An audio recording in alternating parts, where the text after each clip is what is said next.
Hey, what's going on, everybody? Pastor Jamal here, Rising Ground Church. Man, it seems like I'm always getting an impulse to share something that's coming through, man, when I'm at work. I can't stand it sometimes, but hey, you can't stop God, man. So, this is all about if God, then why? Meaning, people always say all the things that go on in the world, all of the traumas and the tragedies, all of the drama, and if God is so good, and so this and that, then why do we have all of these things?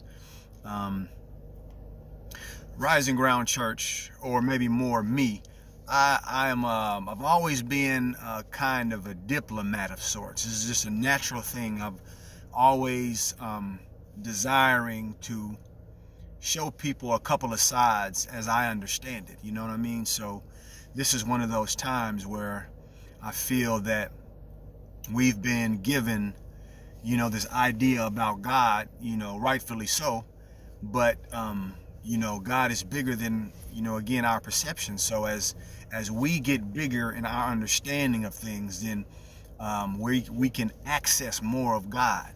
So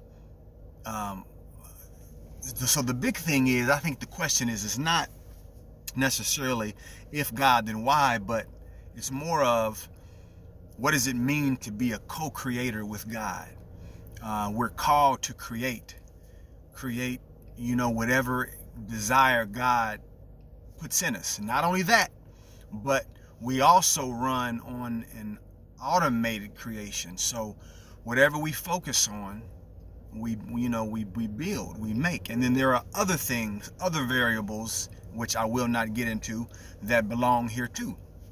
But I just wanted to simply come in here and say, being a co-creator is really simply, and I love this saying, is simply and awesomely being a creator.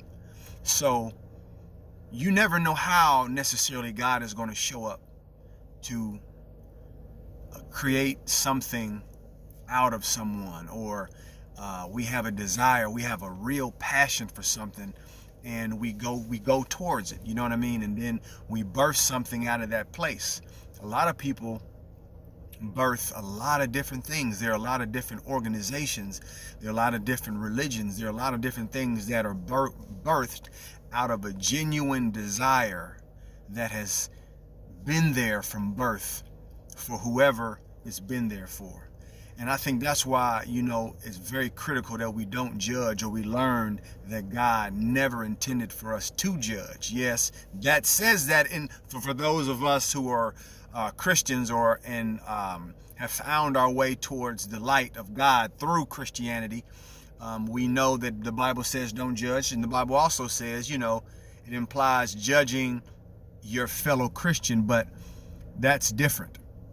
So most of us spend our time locked in a judgment against a idea that we don't have. So it's hard for us to think it's real or it's valid because we don't have it. And yet we have our own desires that somebody else may say, it's not valid. I've been in part of streams or groups that, would ask me, well, as a black man, why aren't I, more passionate or concerned about the movement?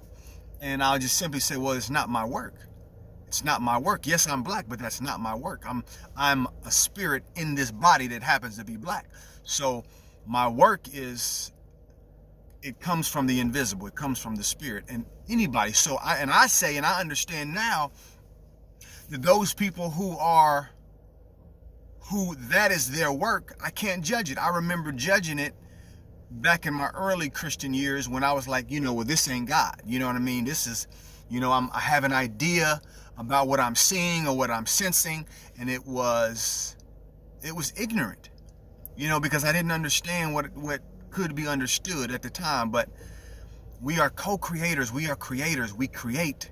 We simply and awesomely create. God is the life force, the life energy that gives life to everything that comes through the physical experience. So we have to understand that everything that we see is a part of our creation. Now, this is the great news, because I know I can hear a lot of people saying, well, that's not fair. You talk about rape, you talk about child pornography, you talk about murder, you talk about all of these different things that you're implying that we had a responsibility in. And you could say yay and nay. The good point about it is, I remember when we were first writing our book, when we were first trying to get it together we were in Atlanta at the time, and I remember God gave me this thought, and it was like a playground. It was like, okay, the world is this playground, and we talk about heaven and hell and disasters and all of these things. And I remember God specifically or distinctly giving me an impression, and it was like, you only see that because that's what you think you are.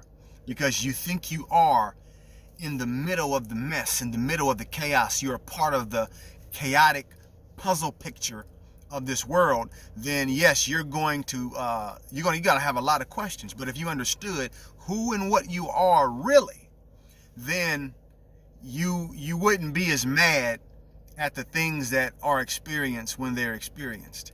But the great news is, even in an experience, it can be changed. It can be, it can be changed. It can be recreated.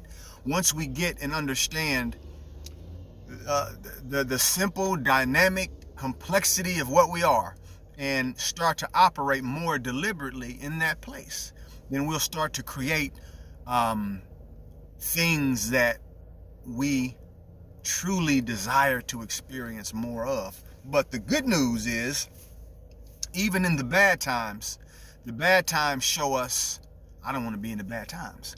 If you had not have known what bad times are, how would you ever look forward to good times, to create good times? And we've heard that. I mean, that's been going around now, I mean, a lot, especially in the, I don't know if it's metaphysical, the metaphysical community, or these different communities, talking about manifestations. These things are all around, but, the wisdom of God has been there from the beginning. We have to just grow into more understanding of it. So when you find yourself wondering why, if there is a God, then why? Investigate, be open, surrender to, you got to surrender, because if you don't surrender to more possibilities of things, then you can't get to the information or to the knowledge of it. But so you got to surrender to some things. So when you find yourself doing that, surrender to a place where God can give you an answer, or clearly direct you towards what you are and what this thing is about, so you can start truly, deliberately creating and being a creator that God truly invested in. We're already invested in, but I had a song once, and one of the lyrics was like, we've been here too long. We've been here at this place for too long. We haven't begun to really use deliberately, intentionally, the power and the might of what we are in God. So, hope that made sense, man. I had to drop in here and drop it on you, drop it on myself. A little fuzzy there. Always good to have reminders. So, Rising Ground Church, Pastor Jamal, I'll talk to you. Peace.